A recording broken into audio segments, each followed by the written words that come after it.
жөнөкөй эле максат мекендештерден кабар алалы деп биринчи Филадельфияга бардык, Нью-Йоркко бардык. Айтор иштегенге аракет кылып атабыз, эми азырынча процесстебиз. Элдин алдында жүзү жарык болуп кайрадан шайлоого барганга аракет кылабыз. Ошондон анан кийин Мексика менен Никарагуа менен киргендер арасында кыйналгандар болуп атпайбы? YouTube'га да чыккан. Бирок акыркы күндөр эмнеге драйв таркады да ошол. Анда мен 26 жашта болчумун. Дарыл айтам, азырдабайм.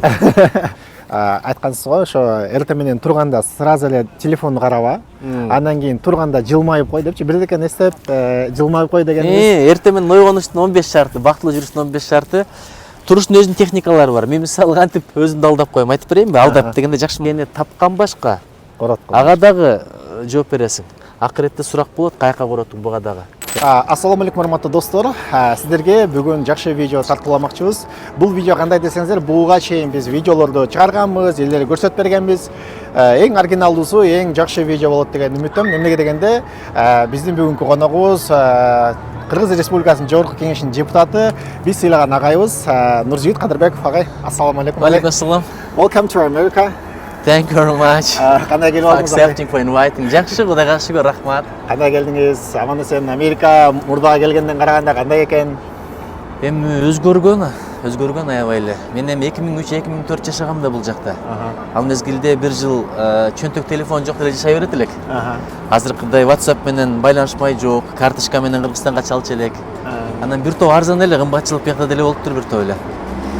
Кризис азыр бүткүл эле дүйнөдө болуп атпайбы негизи? Балким ошондойбу, бирок баары бир күчтүү мамлекет, өнүккөн мамлекет. Жаңылыктар деле бир топ экен. Анан эң башкасы анда кыргыздар жок эле, азыр кыргыздар көп экен. Достор, сиздерден бир сураныч. Сиздер үчүн сонун видео тартып жатам. Ошол эле учурда мени да колдоп, менин каналыма катталганды унутпаңызчы. Эми айтсаңыз, алгачкы эле суроо, Америкага келипсиз, өзүңүз деле келбей, коллегаңыз менен келипсиз. Бул иш сапарыңыз кандай максаттар менен келдиңиздер? Бул мамлекеттик иш сапарбы же өзүңүздүн элдер менен жолугушуу, ушуна баарлашуу? Дароо айтайын, бул иш сапарга мамлекеттен бир тыйын кеткен жок. Өзүбүздүн акчага билет алып келдик. Анан анча-мынча демөөрчүлөр, ушу анча Америкада жүргөндөр да келип кетсеңиз деп, алардан да демөөрчүлүк болду. Биздин мекендештерибизден. Анан 127 мамлекеттерден бул жакта бир National Praying Breakfast деген иш-чара бар экен. Бул 1950-жылдардан бери болуп келаткан иш-чара экен. Президент Эйзенхауэрден кийин мына президент Кеннеди, Рейган, Форд, Картер бардыгы катышкан иш-чара экен да. Бул самда президенти катышты, абдан мыкты спикерлер болду. Мисалы Уганданын президенти абдан жакшы сүйлөдү. Филиппиндин вице-спикери абдан жакшы сүйлөдү. Анан конгрессмендер, сенаторлор. Эгер эртерээк билгенде мен да сөзгө жазылып, англисчеде сүйлөмөкмүн. Мындай абдан пайдалуу болду. Андан кийин жөнөкөй эле максат мекендештерден кабар алалы деп биринчи Филадельфияга бардык, Нью-Йоркко бардык. Мына бүгүн Чикагодабыз, эртеге Лос-Анджелеске барабыз, анан Кыргызстанга жөнөйбүз буюрса. Жакшы агай. Биздин мекендештердин жолугуп, кече жолуктуңуз, форум болду, эл залга батпай, аябай сонун болду. Кыргыз мекендештердин негизи көпчүлүгү сизди кандай таң калтырдыбы негизи? Ушунча бар деп ойлодуңуз беле? Баары бир биринчиден мынча бар деп ойлогон жок элем. Экинчиден ооматтуу ошо дырыс жугушат деп. Америкалыктардын жакшы сыпаттарын үйрөнгөндөр көп экен баягы. Абдан пунктуалдуу экен. Бир, анан жылмайып жүргөндү үйрөнүп башташыптыр. Кичпейилдик бар, баягы кечирип коюңуз, буякта excuse me, I'm sorry дегенди көп айтат эмеспи? Анан абдан иштерман балдарыбыз чыгыптыр, кыздарыбыз чыгыптыр. Мисалы бир адал эт фермасын уюштурган бир кыз бар турбайбы? Ооба. Улуу кичүү билбейм, аты Гүлзина деген айым экен, абдан кубандырды. Анан балдардын, адамдардын берген суроолор абдан ыраазы болдум да, мындай алысты ойлогон, мекенди ойлогон, тилди, тагдырды ойлогон аябай көп экен. Анан жаштар мисалы илим билим алыш үчүн эмне кылыш керек деген суроолорду берди. Мындай аябай черим жазылды. Кантсе дагы элимди издеп келдим, эл журтубузду. Анан күтүп ала турган мекендештеримдин баардыгы бул чоң бакыт. Кыргыз болгонума дагы бир жолу сыймыктанган кече болду. Чикаголук, америкалык мекендештерге чоң рахмат. Достор, биздин баш көнөктөш Sam Express компаниясы. Бул жерде биздин өзүбүздүн мекендештер ачкан чоң компания. Бул жерде азыркы учурда 400дөн ашык трак бар. Достор, бул компанияга кошулуш үчүн эмне керек? Сизден болгону CDL права. Жана ошондой эле бул компания сизге кандай кызматтар көрсөтүп берет? 24 саат бою диспетчерлер сиздин кызматыңызда, жана ошондой эле чоң бардык трагыңыз бузулуп калса, шап, андан өзүңүздүн машинаңызга жана трагыңызга free parking.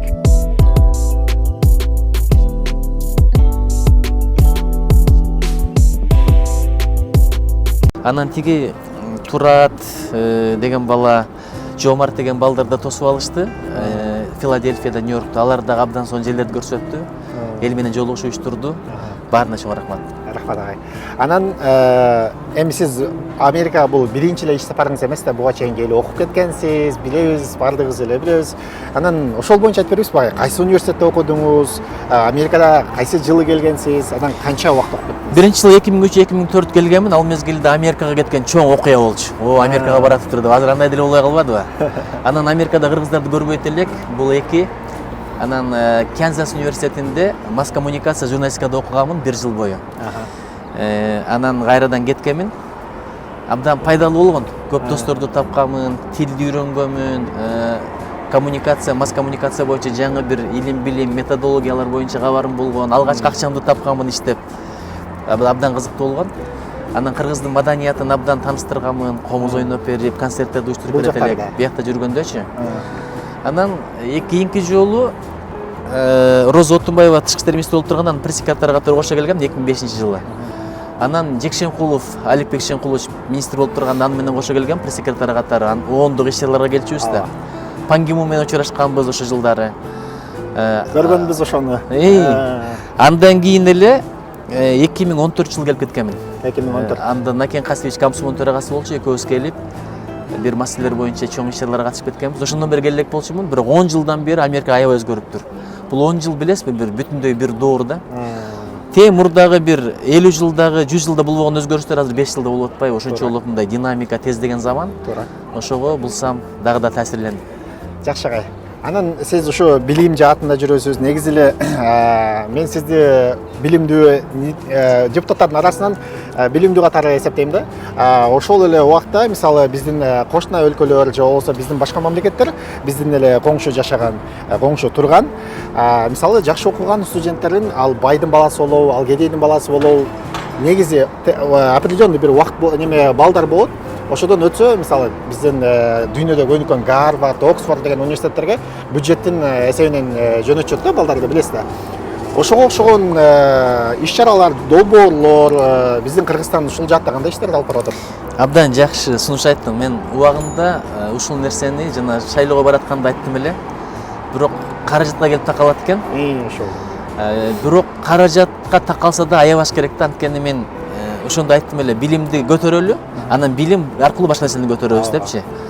Ошого дүйнөдөгү атайын бир университеттин рейтинги болот. Гарвард, Оксфорд, Принстон, Кембридж, ошол эле Колумбийский университет, Йел университети, Москва мамлекеттик университети мисалы, ошол эле Токио университети, ошого окшогон бир 20 университет тандаш керек дагы, ким өзүнүн күчү менен өтө турган болсо.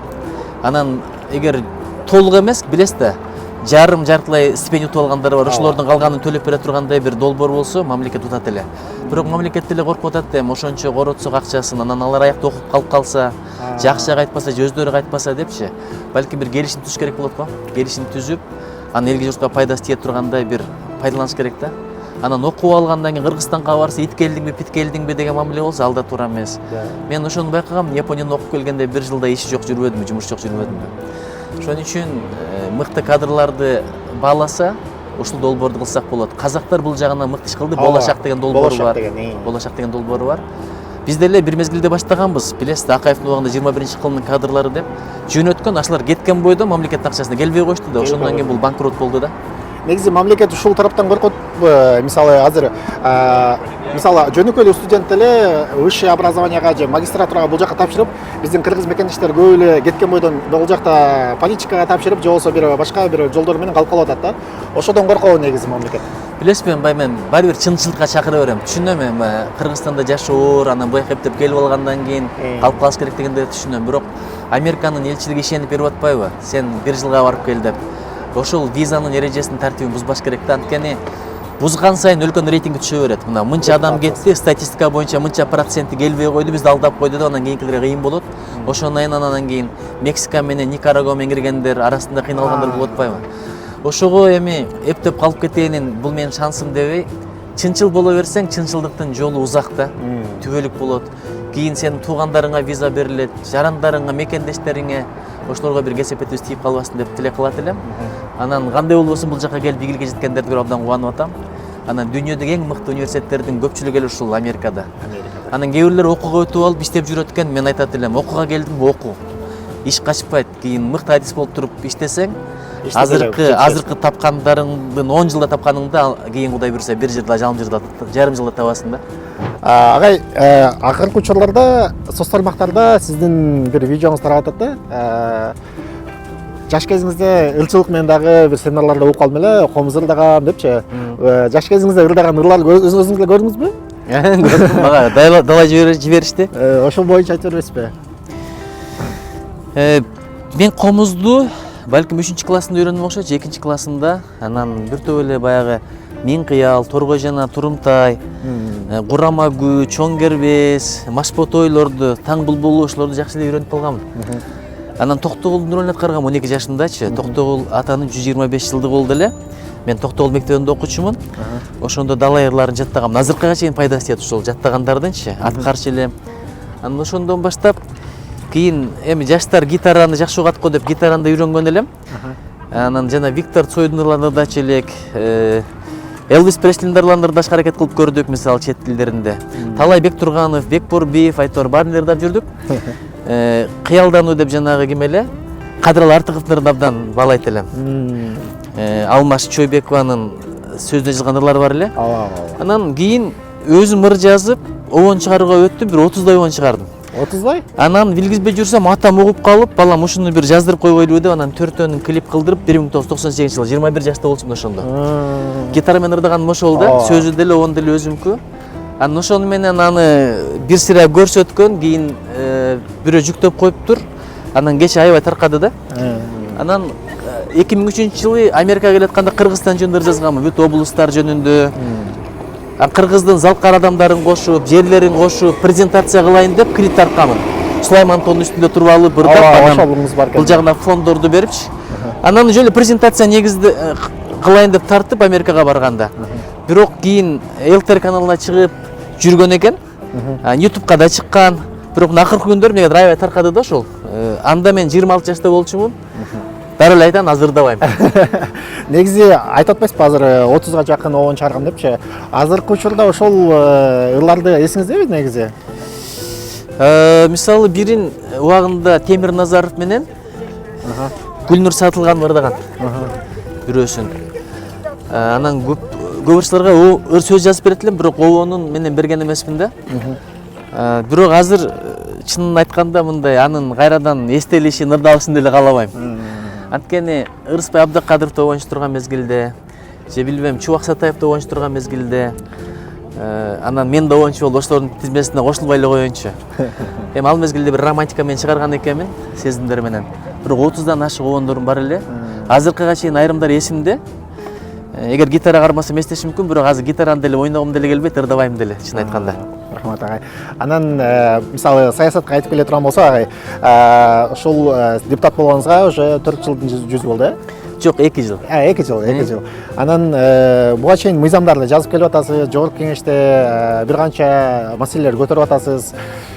Негизи ушу революция болгондон кийин мисалы бийлик алмашпадыбы? Ошодон кийин Кыргызстан өнүгүү жолуна түштү деп ойлойсузбу? Кандай багытта баратат ушул боюнча? Эми билесизби, жакшы өзгөрүүлөр дагы бар, оңдой турган нерселер дагы толтура. Баягы бир жактуу мамилени айтпаш керек да, жалаң эле жакшы болуп кетти, же жалаң эле жаман болуп атат деп айтпаш керек. Агы да бар, көгү дагы бар, аркылыгы дагы бар, беркини дагы бар. Бирок эми ал мезгилде парламентте өлкө болчубуз. Азыр эми президенттик системага өткөн учур. Эми президенттик системанын жакшы жери мындай чечим батыраак кабыл алынат экен. Бирок ошол эле мезгилде бир борбордон баарын башкара берсе, бул деле кайсы бир деңгээлде бир деформация калып барат да. Ошон үчүн айтат го, бааны кийинчерээк бериш керек. Азыркы процесстерди көрүп атасыз, өзүңүз деле. Ошон үчүн мен мындай ушундай жооп берет элем. Анан сиз ошол өзүңүздүн Иман Нуров фракциясы, Иман Нуров партиясы мыйзамдарыңызды угуп атабыз, жазып атасыз, көрүп атабыз. Негизи өзүңүзгө ушул убакка чейин бир кайсы мыйзамыңыз купулуңузга толуп, мындай элдерге иштеп аткан Жашыл Кыргызстан.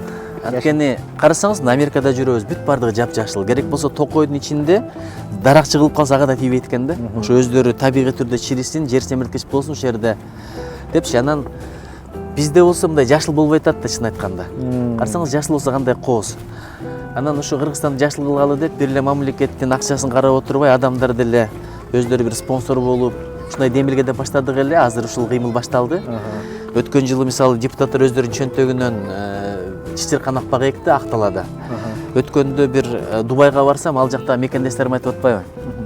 Мекендештерим айтып атат, эгерде силер бир жер таап берсеңер, бир жерди биз ушул жактагы мигранттардын атынан спонсор болуп туруп парк кылып берели депчи. Силер деле ушул демилге кошсоңор болот. Кетпейт. Ушул сыяктуу ушул. Анан экинчиси жанагы кырсык болгон учурда Кудай бетин аргысын, пандемия болгон учурда гуманитар жардамдар көп эле болбодубу? Ооба. Бирок жеп алыптыр, ичип алыптыр деген маселер болуп атпайбы? Урдап кетиптир дегенчи. Мурда көрсө отчет берүү системасы жок экен. Келет экен, отчет бербейт экен парламентке. Азыр ошол мыйзамды киргиздик, бул мыйзам иштей баштады. Анан командабыз менен стратегиялык пландоо боюнча мыйзам долбоорун иштеп чыктык.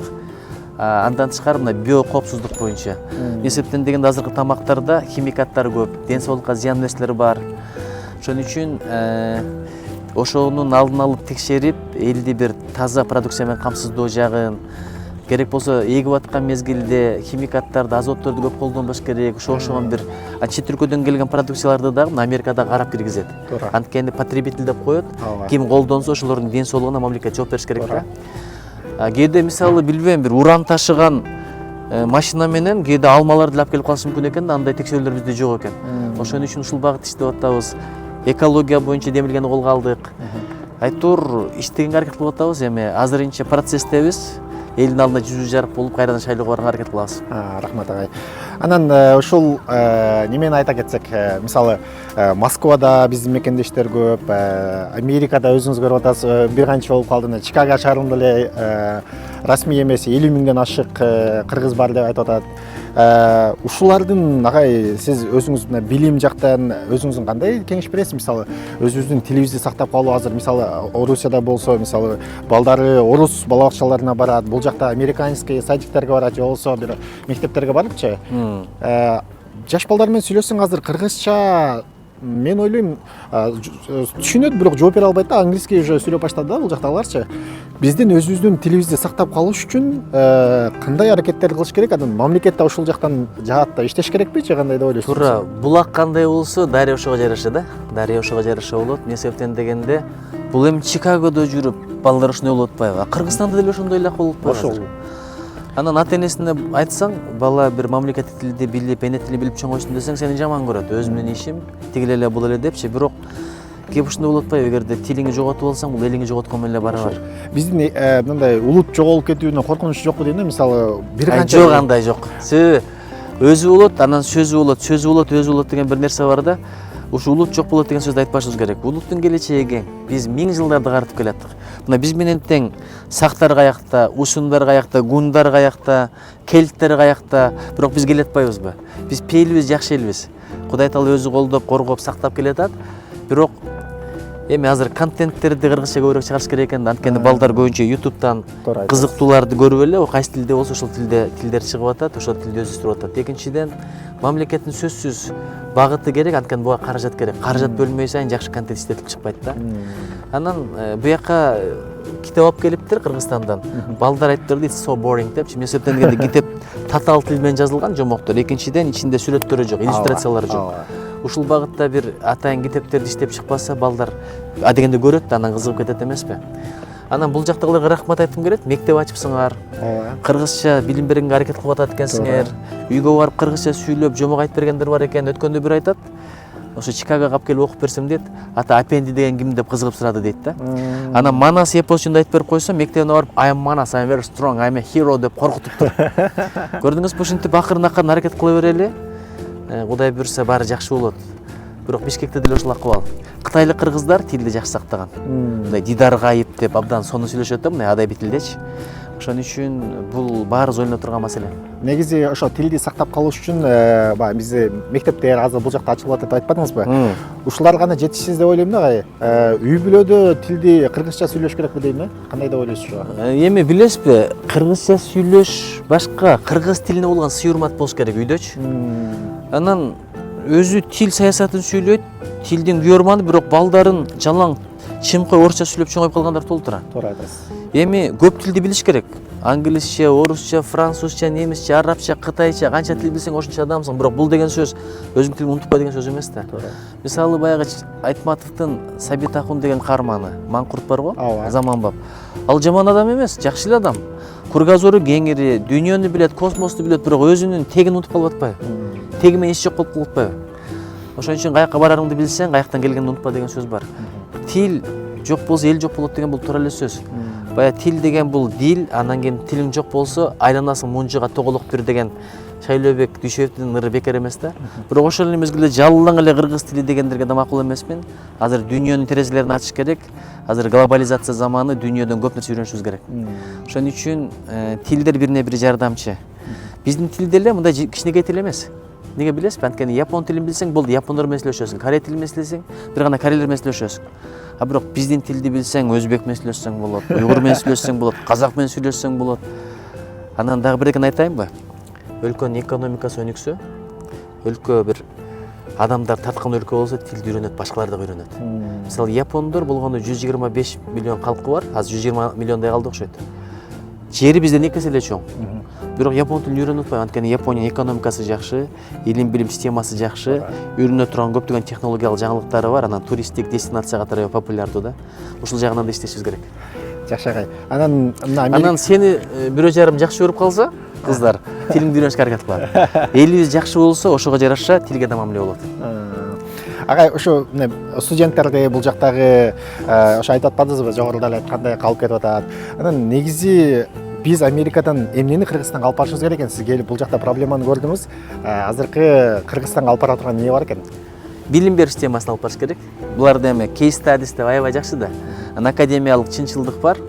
Анан тандоо мүмкүнчүлүгүн берет да, бизде сен каалабаган сабакты эле окуй бересиң. Программаны түзүп коет, таңгулап коет. Анан 5 албасаң урушат ата энең. А буларда өздөрү тандайт да, керек предметтерди, ушул нерсени алып барыш керек да, mandatory деген бар, андан кийин by choosing деп коет ушул нерселерди. Анан кейс стадисына Гарвардтын, Принстондун. Экинчиси булардын адеп акылаганда мындай күлүп жайнап жүргөнү жакшы, ушак айтпаганы жакшы, мыйзамды сыйлаганы жакшы. Анан мындай бекер нерсе менен алек болбойт да, бүт дайым иш менен бирдеке менен алек болгон эл. Анан спорт менен машыгат, эртең менен турсаң кемпири деле, чалы деле, кызы деле, жигити деле чуркап жүргөн да. Кечинде деле ошондой. Анан эс алганды да билишет да. Ошон үчүн бияктан үйрөнүп алып барыш керек көп сыпаттарды. Ооматы ошо тырыс жугушат деп коет. Анан кыргыздын дагы айрым сыпаттарын бул жака алып келиш керек. Булардын мисалы баягы girlfriend, boyfriend деп берки мамилелер мага жага бербейт. Кантса дагы тегибизди, каныбызды унутпайлы да.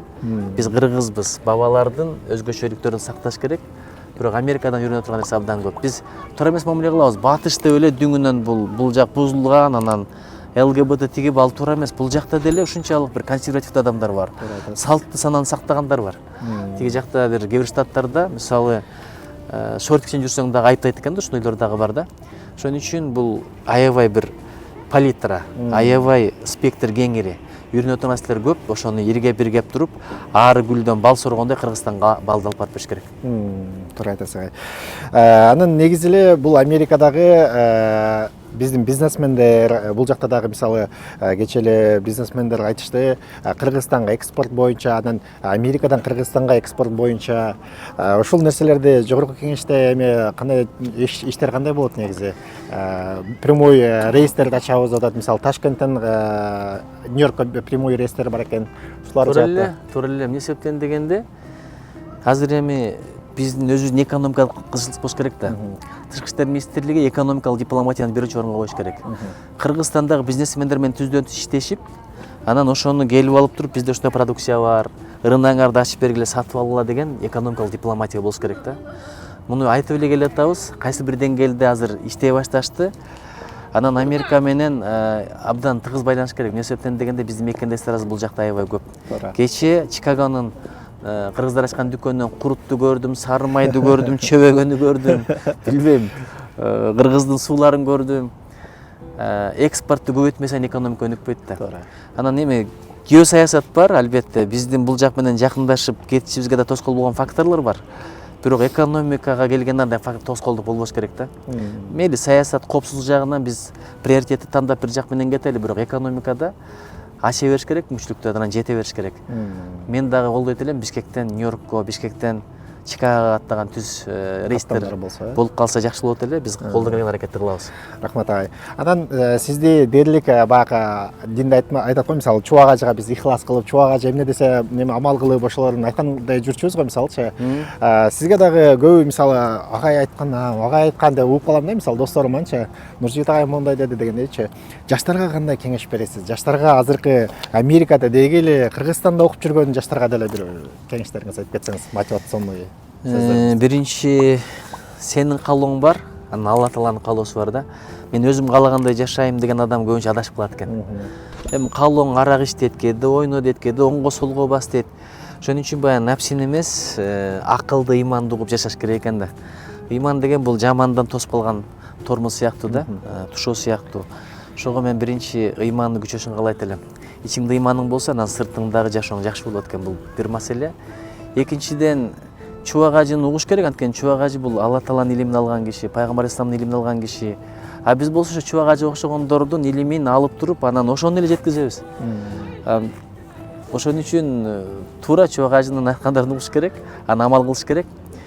Анан дагы бирдекен айтат элем, илим билимге аябай приоритеттүү мамиле кылыш керек да. Азыр эми дароо эле иштеп акча табам дегендер бул туура эмес. Эмне себептен дегенде мен илим билим алууну эмнеге салыштырам? Бирөөлөр жөө чыгып баратат да сапарга. Мен калып калам деп, сен кошо жөө чыгып кеттиң да, андан көрү ошол жерде туруп машина иштеп таап кой, тигилерден озуп кетесиң. Ат иштеп тап, ошо тигилерден озуп кетесиң. Илим билим ошол сага ат боло турган, сага самолет боло турган, сага машина болуп бере турган нерсе да. Ошентип түшүндүрөйүнчү. Анан илим билим алып туруп, ошону пайдалансак дагы жакшыраак болот эле. Анан эрте жатып, эрте туруш керек. Спорт менен машыгыш керек. Адамдын убактысын алган эки нерсе бар, ошолордон Кудай сактасын. Бекер сөз, азыр отуруп алып саясат сүйлөйсүң, ой дотоону сүйлөйсүң, жылдыздардын жашоосун сүйлөйсүң, блогерлерди сүйлөйсүң. Мына силердин блогуңар аябай пайдалуу экен. Ушундай контенттерди көрүш керек да. Анан тамак жегенге көп убакыт кетирип атабыз. Ушундай адамдар болгон. Нан чайнаганга убакыт кетирбейин деп талкан жеген кишилер болгон. А биз болсо жөнүндө сотка чукулап отурабыз. Биякта мына келдим Америкада, сотка чукулагандар жок койсо экен. Бул болсо айфондун мекени. А бизде карысы деле, жакшы деле ушинтип отуруп калдык, өмүр ошо менен өтүп кетип атат.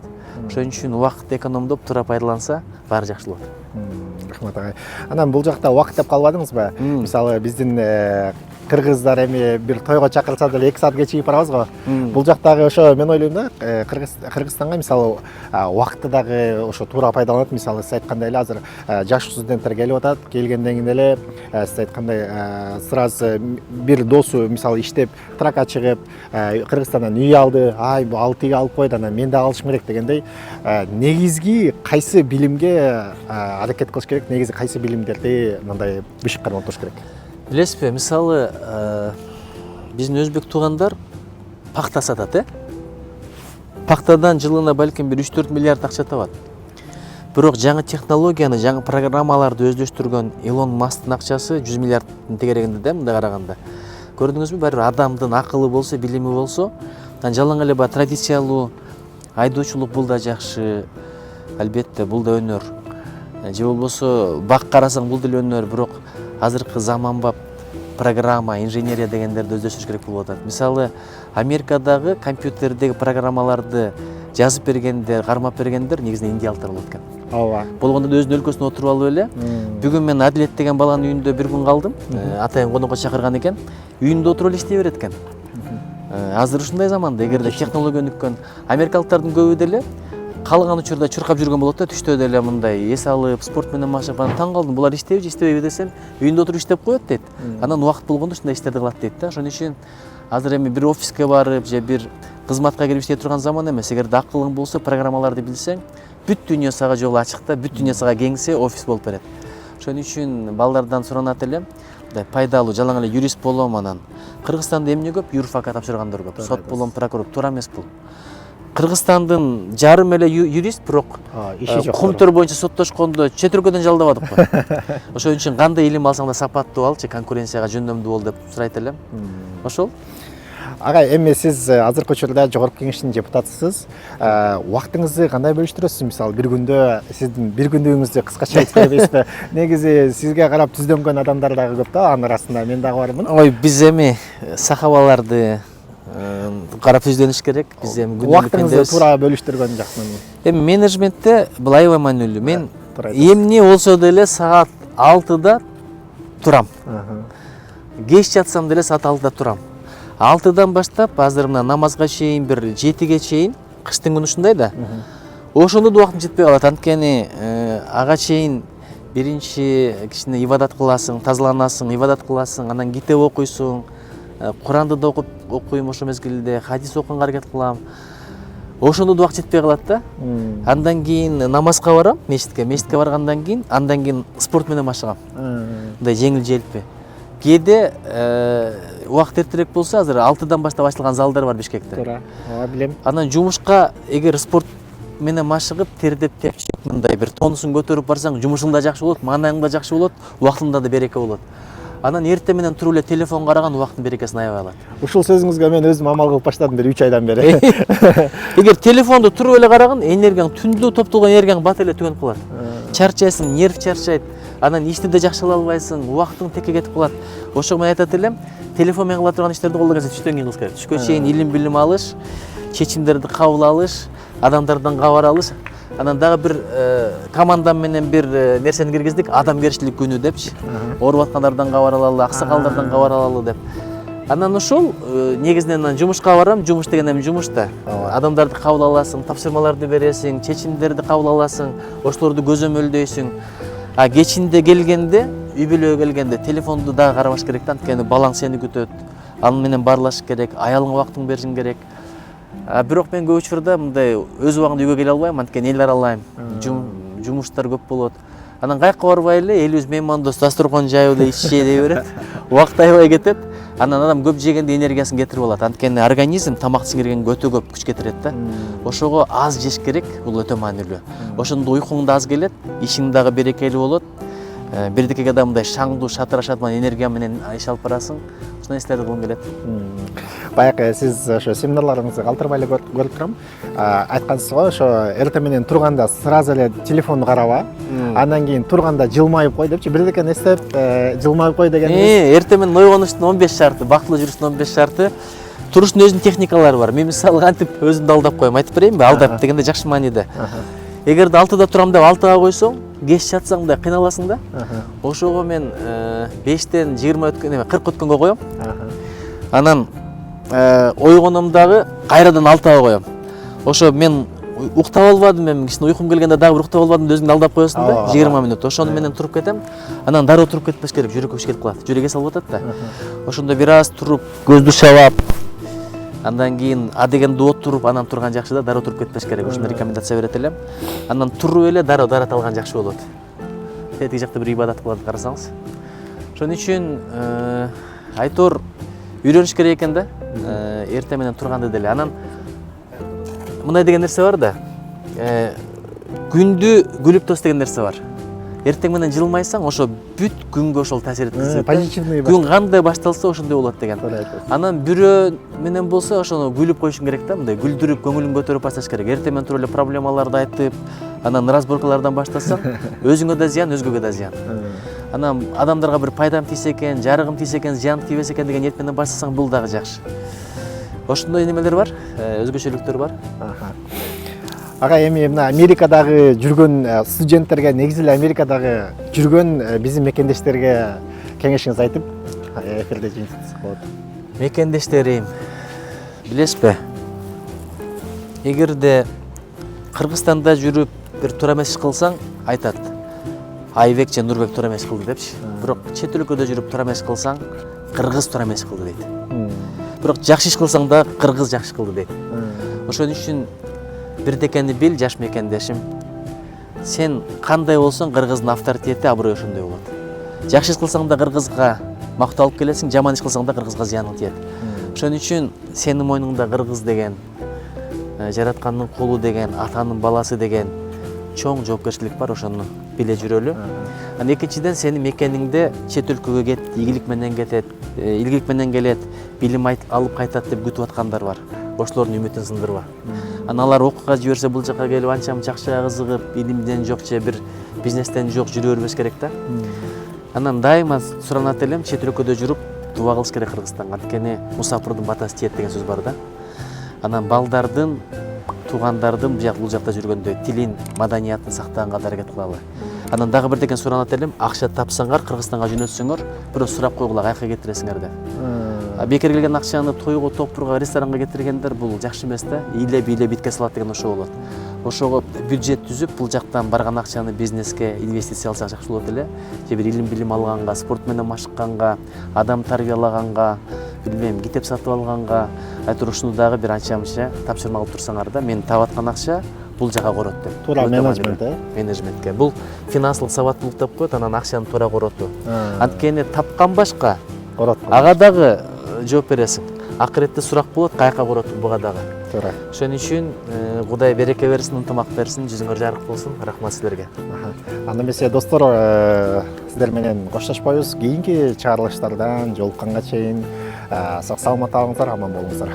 Рахмат агай сизге. Чоң рахмат. Ассаламу алейкум. Ассаламу алейкум. Иши өдүңүз бабай? Жок. Чечип койсом деле болмок экен.